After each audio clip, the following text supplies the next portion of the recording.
Hola, ¿cómo están? A continuación vamos a resolver el ejercicio B1 de este módulo 3 con el que venimos trabajando. Antes de comenzar, les quiero transmitir que no recomiendo revisar esta resolución antes de probar resolver por sí mismos el ejercicio por todos los caminos posibles, cubriendo todos los ítems. Se trata de un ejercicio con una complejidad media, pero que va a obligar al desafío de entender un proceso hasta ahora desconocido, con algún equipo cuyo funcionamiento no necesariamente entendamos, que es integrador de todos los temas que seguimos hasta ahora. Esto lo convierte en un ejercicio típico de parcial, por lo que constituye una situación de práctica muy importante, pero en un sentido menos pragmático, se trata del tipo de problema que se espera que ustedes sean capaces de resolver en forma autónoma al finalizar la materia. Por lo anterior, les propongo seguir esta resolución luego de analizar el ejercicio, intentar su resolución completa, discutirlo en grupos si es que no logran resolverlo en su totalidad. Pero el mensaje sería que el aprendizaje de la termodinámica en el contexto de la ingeniería química no constituye la incorporación de fórmulas o reglas de resolución, sino que requiere del desarrollo de un sentido común crítico que les permite interpretar y analizar a nivel de nuestra disciplina el funcionamiento de cualquier planta o instalación. Por lo que, sinceramente, de muy poco les va a servir seguir esta guía de resolución sin haber aprovechado el ejercicio como una instancia de autoevaluación o de puesta en juego del propio conocimiento. En este ejercicio trabajaremos con cálculos PVT aplicados a mezclas, si bien integra otros temas.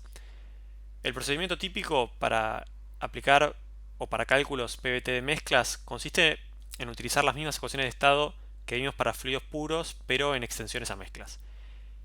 Si pensáramos la ecuación de estado de un fluido puro como una función que permite calcular el volumen a partir de la presión y temperatura y la identidad de la sustancia, la ampliación a mezclas va a permitir calcular el volumen de las mezclas como una función de la presión, de la temperatura y de la composición de la mezcla, además de la identidad de cada sustancia. Es decir, la nueva variable que incorporamos es la composición de la mezcla.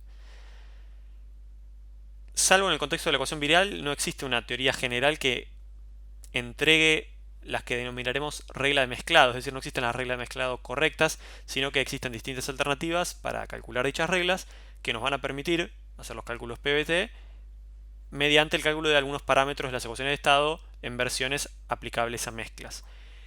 En el caso particular del ejercicio A1, ustedes han explorado distintas metodologías, por lo que debieran haber trabajado en el ejercicio A1 antes de llegar a este último ejercicio. Me refiero al ejercicio A1 de la segunda parte de la guía.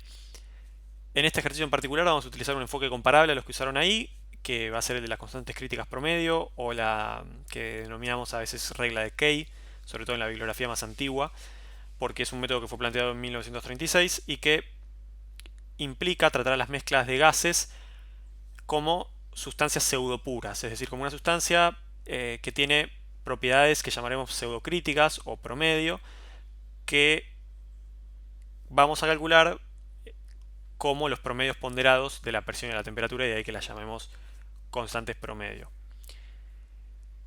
Voy a avanzar el enunciado para leerlo a la vez que volcamos los datos disponibles sobre el flowsheet, ¿sí? Empecemos por la lectura entonces. El enunciado dice que a una planta de deshidratación de gas, como la que vemos en la figura, ingresa una corriente de 3.866 metros cúbicos por hora, que se encuentra en estado gaseoso a 35 grados Celsius y 80 kilos por centímetro cuadrado, y nos dice que se trata de una presión manométrica. Si estamos hablando de kilogramos fuerza por centímetro cuadrado, pues estamos hablando de una unidad de presión. La composición de dicha corriente en base molar es de 80% metano, 19,5% etano y el resto vapor de agua. Esta corriente es enviada al deshidratador D1 previa mezcla con el gas de reciclo, que es la corriente 12, en el nodo mix 1. Eso es un nodo, es decir, es la unión de dos líneas o de dos cañerías, no constituye un equipo en sí. Aquí tiene una nomenclatura y tiene una simbología porque esto que están viendo es un flowsheet volcado sobre un simulador de procesos en el cual uno tiene una paleta de objetos y puede representar distintos objetos o elementos topológicos de un diagrama de procesos como pueden ser las uniones o las bifurcaciones, ¿sí? El gas que ingresa a la cámara superior del deshidratador se encuentra a una temperatura de 35,95 grados Celsius. Nos referimos a la corriente 2 en este punto. Y es tratado en este equipo, en el deshidratador, para obtener a la salida del mismo la corriente gaseosa 3, que está libre de agua. Sabemos que el proceso en la cámara superior es isotérmico y que toda el agua absorbida en la cámara superior es enviada a la cámara inferior del deshidratador. Una parte de la corriente del gas de salida, es decir, la corriente 4, se retira de la planta como producto, mientras que otra parte de la corriente del gas de salida es retornada al circuito, y nos referimos a la corriente 5. Esa división se produce en la denominada T1, que no es otra cosa que una bifurcación. Esta corriente que retornamos, la corriente 5, atraviesa el intercambiador E1, calentándose hasta los 315 grados Celsius. El calor entregado por el fluido calefactor en el intercambiador E1 es igual a 2,815 millones de kilocalorías por hora. La corriente que abandona el intercambiador de calor se utiliza para regasificar toda el agua acumulada en la cámara inferior del deshidratador. Es decir, la corriente 6 regasifica, es decir, va a retener todo el agua que pasó de la cámara superior. Es decir, todo el agua que tenía la corriente 2 lo va a tomar la corriente 6 en la cámara inferior del deshidratador. Recuerden que la corriente 3 es libre de agua. Y la corriente 7 resultante, que se encuentra a una temperatura de 232 grados Celsius, está en estado gaseoso, atraviesa la válvula B1, donde se produce una caída de presión de 10 kilos por centímetro cuadrado. De nuevo se trata de kilogramos fuerza. Y luego es enviada al enfriador E2. La corriente resultante, es decir, la corriente 8, está formada por dos fases en equilibrio. Una fase gaseosa con metano y etano, con los componentes más volátiles, y una fase líquida con agua únicamente. La corriente 9 se envía al separador S1 y el gas separado es comprimido en el compresor K1, obteniéndose la corriente 12, que es la corriente de reciclo, que se junta con la corriente de alimentación para dar la corriente 2. Mientras tanto, en el separador S1 se separa una corriente 10, que consiste de agua y que tiene una temperatura de 43 grados Celsius. Se desea conocer la composición molar de la corriente 3, el caudal molar de la corriente 3, la composición molar de la corriente 7, el calor liberado en el enfriador E2, la temperatura de la corriente 12 y el trabajo del compresor K1 o la potencia. Hay otros datos e hipótesis, el primero de los cuales es que tanto el deshidratador como los intercambiadores de calor, como el mix 1, como el elemento que denominamos T1 y el separador operan a presión constante. La segunda suposición es que las corrientes gaseosas responden a la ecuación de Redlich-Kwong con constantes críticas promedio. Por último, tenemos información para calcular los valores de las entalpías de distintas corrientes. Por un lado, sabemos que el contenido entálpico de las corrientes gaseosas puede calcularse a partir de la expresión que está en pantalla, donde X sub W es la fracción molar de agua y T es desde ya la temperatura en Kelvin. Dicha expresión nos va a devolver un valor de entalpía en kilojoule por kilomol. Además sabemos que el contenido entálpico del agua líquida, es decir, en particular de la corriente 10, es igual al valor que nos informan. ¿Sí? Es decir, la expresión anterior nos servía para calcular el contenido entálpico de todas las corrientes gaseosas, pero donde haya una corriente que sea solo de agua, como la corriente 10, tenemos que tomar ese valor de entalpía. Empecemos entonces por la resolución del ítem A, ¿sí? En el ítem A tenemos que calcular la composición molar de la corriente 3. La corriente 3 es la salida de gas deshidratado del deshidratador de 1. Y por lo tanto, su contenido molar de agua es 0, ¿sí? Si hiciéramos un balance de masa en la bifurcación, en la T1, podríamos concluir que la composición de la corriente 3 es igual a la composición de la corriente 4 y de la corriente 5. ¿Sí? Les pido que planteen esos balances si es que no lo ven con claridad. Luego, trabajaremos con los balances de masa de toda la instalación, de forma tal de analizar si podemos calcular la composición de la corriente 4. Es decir, uno mira este diagrama de procesos y ve, trazando el balance, el volumen de control más evidente, que es el que envuelve a las corrientes 1, 4, 10 y toda la instalación, uno entiende que hay algunos balances de masa bastante directos. De esos balances de masa podríamos analizar, a ver si podríamos llegar a calcular la composición de la corriente 4, y luego, por lo que dijimos antes, por ese entendimiento que tenemos que ser capaces de alcanzar en la bifurcación T1, vamos a poder concluir que si acaso pudiéramos calcular la composición de la corriente 4, vamos a conocer la composición de la corriente 3. ¿Sí? Entonces les propongo seguir este camino. Planteemos en primer lugar el balance de masa global. ¿Sí? Planteemos además el balance de masa parcial para el agua en el mismo volumen de control. Y por último, planteemos el balance de masa para el metano, ¿sí? En el mismo volumen de control. De nuevo, las únicas corrientes que salen de la planta son las corrientes 4 de gas seco y la corriente 10 de agua pura del separador S1. Y repasando el enunciado, conocemos bien la corriente 1, es decir, la tenemos caracterizada por completo, conocemos todas las composiciones molares, por lo que podemos avanzar en los balances recuperando, quiero decir, algunos de los datos que tenemos en el enunciado, que son los que están en naranja, ¿sí?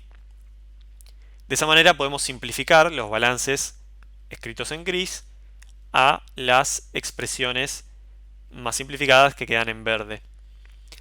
Identificamos entonces que estos son los tres balances de masa linealmente independientes para ese volumen de control.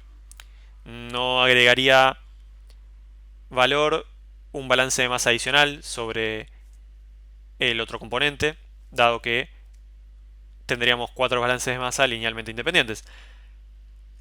Linealmente dependientes.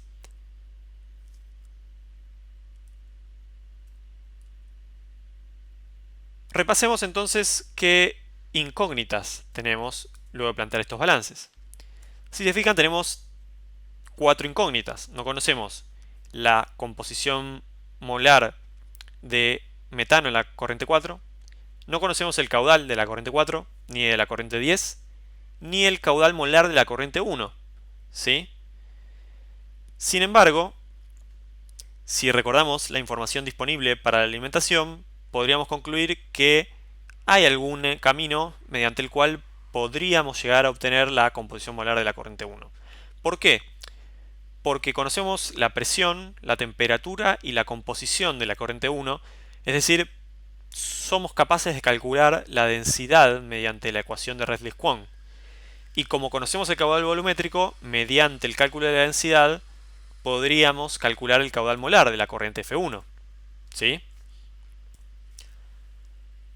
Entonces la conclusión es que si resolviéramos estos balances de masa, podríamos obtener la composición de la corriente 4, que nos va a permitir saber la composición de la corriente 3, pero para resolver los balances tenemos que hacer un cálculo adicional a partir de la información disponible para la corriente 1.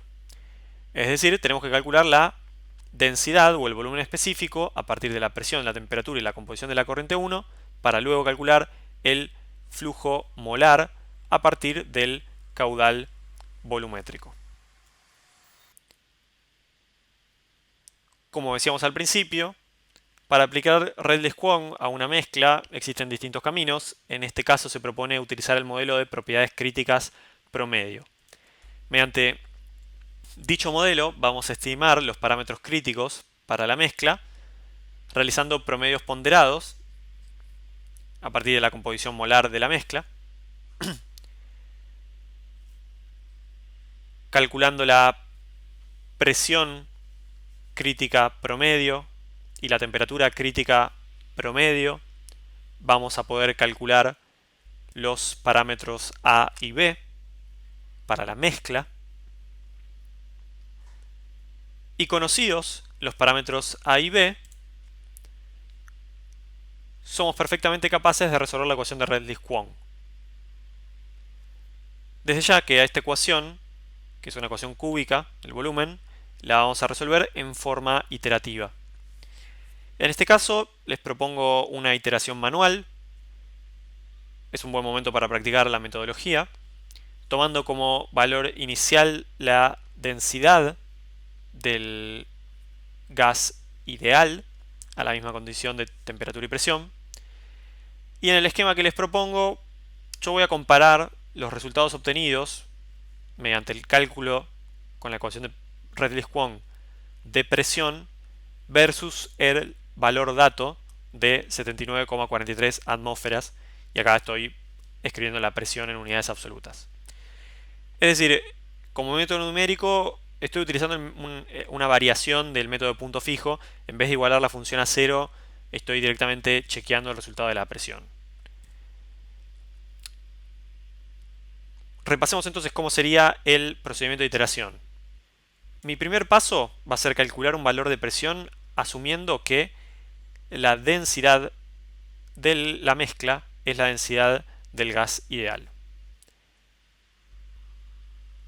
Como el resultado obtenido es que la presión es menor a la que yo quiero obtener, es decir, el resultado obtenido es menor al real, vamos a probar bajando, es decir, reduciendo el valor de densidad. En forma arbitraria, pruebo con 0,2, obteniendo un resultado de presión mayor al que quiero obtener. Por lo tanto, sé que la solución, dado que se trata de una función continua, está en el medio de los dos valores. Pruebo con el valor central, es decir, con 0,25. Luego defino entonces que la solución está entre 0,25 y 0,3 y vuelvo a probar con el valor central, es decir, 0,275. Y ahora también defino nuevamente en qué segmento está o cuál es el intervalo de solución. Vuelvo a hacer el mismo procedimiento y finalmente, luego de 5 iteraciones, obtenemos un error que considero aceptable, menor al 0,05%, para un valor de densidad de 0,2615. Aquí desde ya, cuando hay un par de dudas o de preguntas que pueden hacerse. La primera es cuándo concluye el ciclo iterativo manual. Eso es también una definición de quien lo está resolviendo, de ustedes como ingenieros. Es decir, ustedes van a definir qué error aceptan para este cálculo de presión. Definen un valor de error y simplemente en cada paso debieran ir contrastando la diferencia, es decir, el error absoluto o el error relativo, entre la presión calculada y la presión dato de 79,43 hasta obtener un valor que consideren adecuado para sus cálculos. Entonces, obtenido el valor de volumen específico, la realidad es que solo resta multiplicar la densidad molar, si quieren verlo así, por el caudal volumétrico de la corriente 1 para obtener el valor del caudal molar de la corriente 1 y por lo tanto resolver los balances de masa que queríamos resolver hace unos minutos. Ahora tenemos tres ecuaciones con tres incógnitas y podemos despejar tanto el caudal molar de la corriente 10 como el caudal molar de la corriente 4, así como las composiciones de la corriente 4, que de nuevo, según vimos a partir del balance en el volumen de control de la bifurcación T1, son iguales a las composiciones molares de la corriente 3 y por lo tanto tenemos la primera respuesta porque ya conocemos la composición de metano y de etano para la corriente 3. Recuerden que la corriente 3 es gas seco que sale del deshidratador, por lo tanto está libre de agua. La realidad es que hasta acá llega la parte de cálculo de propiedades de mezclas. Es decir, este es un ejercicio integrador, recuérdenlo como lo decía al principio. De ahora en más el ejercicio se va a tratar de resoluciones de balances de masa y energía, pero sinceramente tiene bastante interés, por lo que sigámoslo. Continuemos con el ejercicio con el ítem B. En este paso tenemos que calcular el caudal molar de la corriente 6. Detengámonos entonces por un minuto en el volumen de control indicado ahí en el slide, que es el volumen de control que encierra al equipo E1 y que corta a través de las corrientes 5 y 6. Planteemos los balances de masa y de energía para dicho volumen de control. Recuerden que ambas corrientes están libres de agua, ¿sí? Tanto la corriente 5 como la corriente 6 están libres de agua.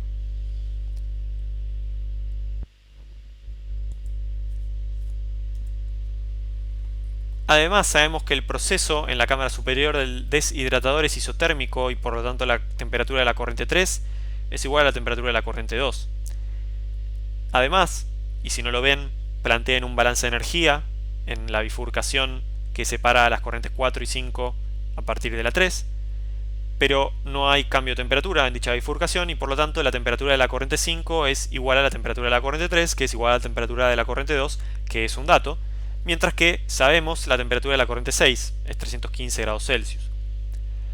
Sabemos que son libres de agua y conocemos su temperatura y por lo tanto somos capaces de calcular la entalpía de dichas corrientes gaseosas mediante la expresión dato, que era función de la temperatura y del contenido de agua de las corrientes.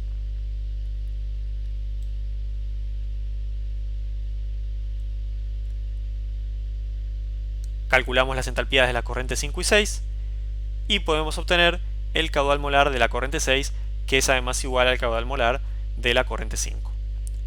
Vamos entonces por el ítem C, si les parece.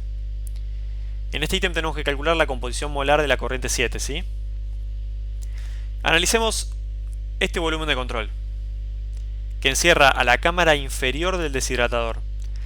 A dicha cámara fíjense que ingresa la corriente 6, que es gas seco, y sale la corriente 7, que es gas húmedo, porque recuerden que la corriente 6 regasifica el agua que pasó de la cámara superior a la cámara inferior. Recuerden además que la corriente 2 transfiere toda el agua que contiene a la cámara inferior del deshidratador, de forma tal que la corriente 3 está libre de agua. Y recuerden además que la planta opera en un estado estacionario, separando todo el agua de la corriente 1 por la corriente 10, de forma tal de que el gas que sale por la corriente 4 esté seco. Es decir, las corrientes 11 y 12, la corriente de reciclo, están libres de agua, ¿sí? Recuerden o repasen en el enunciado lo que nos decía de la corriente 9 y de la operación del separador S1. De forma tal que si somos capaces de entender esto, lo que vamos a concluir es que todo el agua contenida en la corriente 2, que se transfiere, como señalábamos recién en el slide, y en este volumen de control señalado a la cámara inferior, esa cantidad de agua es exactamente igual al agua contenida en la corriente 10, es decir, es igual al agua que se separa en la corriente 10. Hay distintos volúmenes de control en los cuales podríamos demostrar esto, planteando balances de masa. Si acaso no lo ven con tanta claridad, les pido que exploren un poco a partir de esta conclusión o de esta resolución que les estoy proponiendo, que exploren en qué balances de masa lo podrían ver, pero las condiciones que tenemos fijas para el sistema de estado estacionario, de deshidratación o de secado completo de la corriente 2 en la corriente 3, de que la corriente 4 es de gas seco y del separador S1 en sí, nos permiten arribar a dicho resultado, ¿sí?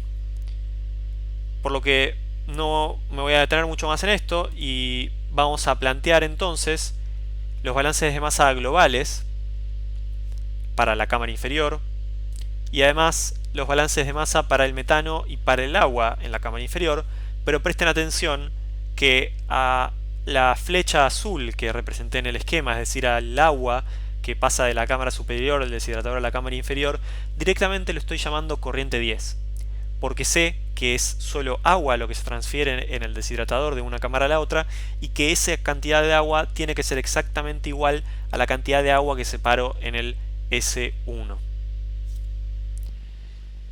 Previamente recuerden que habíamos obtenido el caudal molar de la corriente 6 y la composición de la corriente 6, dado que va a ser igual a la composición de la corriente 5, que a su vez es igual a la composición de la corriente 3 o de la corriente 4. Por lo tanto, podemos resolver estos balances de masa y obtener las composiciones de la corriente 7 que se muestran en la pantalla. Resuelto el ítem C, vamos por el ítem D, en el cual nos pide calcular el calor cedido en el enfriador E2. Les propongo entonces analizar este volumen de control, el que encierra a la válvula B1, al intercambiador E2 y al separador S1, y que corta por las corrientes 7, 10 y 11. Conocemos el caudal, la temperatura y la composición de la corriente 10, agua, así como el caudal, temperatura y composición de la corriente 7, que los acabamos de calcular. Y en principio no tenemos información de la corriente 11, ¿sí?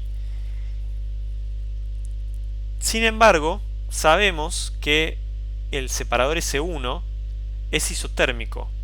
¿Por qué? Porque los separadores de este tipo son separadores mecánicos de fases, es decir, no hay un cambio de temperatura ni de presión, simplemente es un recipiente al cual entra una corriente bifásica como la corriente 9 y por diferencia de densidad los vapores salen por el tope y el líquido cae hacia el fondo.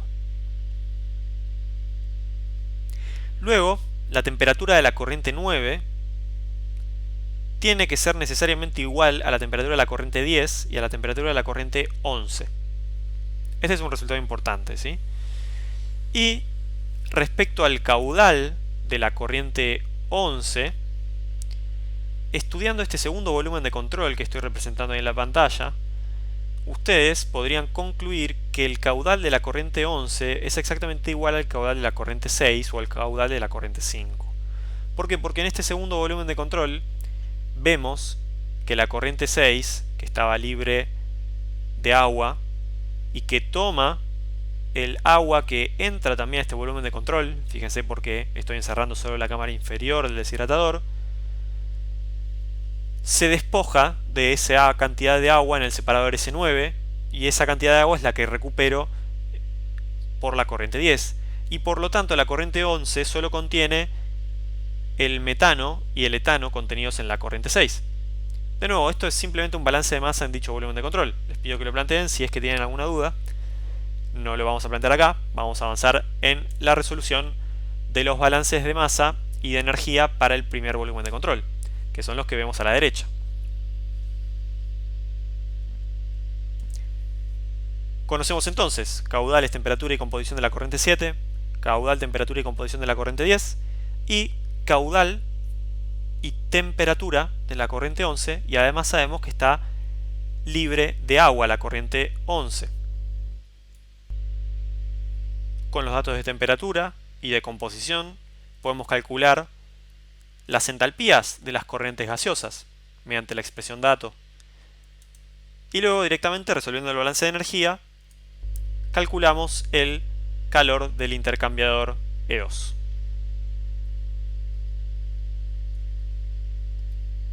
Sigamos entonces con el ítem E, que nos pide calcular la temperatura de la corriente 12.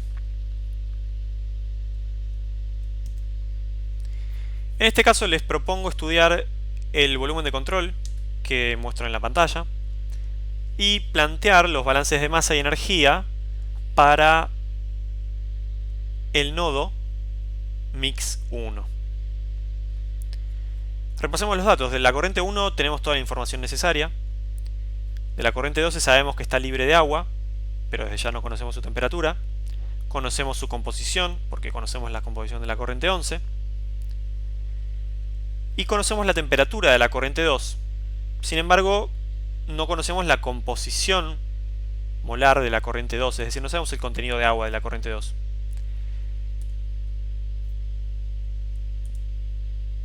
Planteemos el balance de masa global y un balance de masa parcial para el agua, lo que nos va a permitir calcular, en conjunto con el balance de masa del metano, las composiciones de la corriente 2, así como su caudal molar.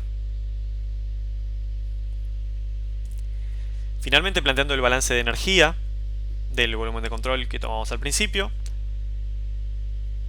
podemos calcular primero con la expresión 2, es decir, con la expresión dato para cálculo de entalpía de corrientes gaseosas, la entalpía tanto de la corriente 1 como de la corriente 2. Podemos despejar el valor de la entalpía de la corriente 12 y, volviendo a la expresión 2, calcular hacia atrás, si me permiten la expresión, la temperatura de la corriente 12, ¿sí? Estamos llegando al final. Nos queda solo el ítem F, en el cual tenemos que calcular el trabajo del compresor K1. Vamos a calcular la potencia del compresor. ¿Qué podemos hacer? Bueno, tomamos el volumen de control que encierra el compresor K1 y que corta por las corrientes 11 y 12.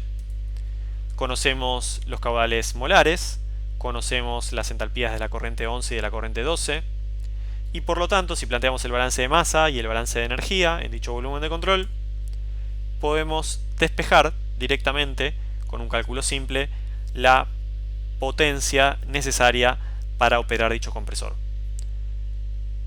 Como vieron, del ítem B al ítem F se trató más de entender el diagrama de procesos, comprender la operación en cada equipo, comprender dónde había cambios de temperatura, dónde había cambios de presión, dónde había una fase gaseosa, dónde había una mezcla difásica, el tipo de operaciones llevadas a cabo en cada equipo, en el compresor, en el intercambiador de 1, en el de 2. Desarrollar cierta capacidad de elegir los volúmenes de control adecuados para algunos cálculos. Tal vez el que más los puede haber sorprendido puede ser el que encerró a la válvula B1, al intercambiador de 2 y al S1. Entender de la explicación que nos da el enunciado la operación del deshidratador de 1 y poder hacer las conclusiones que hicimos respecto del contenido de agua en cada una de las corrientes. Y en fin, manejarnos con cálculos simples, ¿sí? No tuvimos que meternos mucho en los cálculos de entalpía porque teníamos una expresión, entonces resolvíamos más o menos fáciles los cálculos de entalpía, pero había mucho foco en la mejor estrategia para seleccionar un volumen de control que nos permita resolver, a partir de los datos disponibles, tanto los cálculos térmicos como los cálculos de balance de masa. Y desde ya que la llave habilitadora para la resolución del ejercicio fue el cálculo de la densidad molar de la corriente F1, ¿sí? Por lo tanto, en resumen, se trata de un ejercicio integrador, como les decía al principio. Se tienen que quedar, en primer lugar, y en función del módulo en el que estamos, con los cálculos de densidad para mezclas mediante una ecuación de estado cúbica y una regla para el cálculo de las propiedades críticas, una resolución iterativa manual para calcular la densidad molar de dicha corriente, y luego con el ejercicio o con el desarrollo de esta habilidad de entender una planta que no conocemos, cuya operación no tenemos por qué conocer, pero que a partir de la información disponible somos capaces de analizar mediante el uso de las herramientas que hemos adquirido hasta ahora, que son el balance de masa y el balance de energía. No hemos tenido que trabajar con cálculos de entropía. Podría haber sido el caso tal vez en el compresor K1. En función de los datos disponibles no tuvimos que avanzar mucho en ello, pero también podría haber sido un nivel de complejidad aún mayor. Así que espero que hayan consultado esta resolución previo trabajo con el ejercicio, como les proponía al principio. Sinceramente no creo que les haya dejado mucho valor seguir la resolución y ir escuchando las suposiciones o las hipótesis, porque no es algo que puedan reproducir en otros ejercicios, es decir, se tratan de las condiciones de borde de este problema en particular, por lo tanto no son extrapolables a ninguna otra resolución.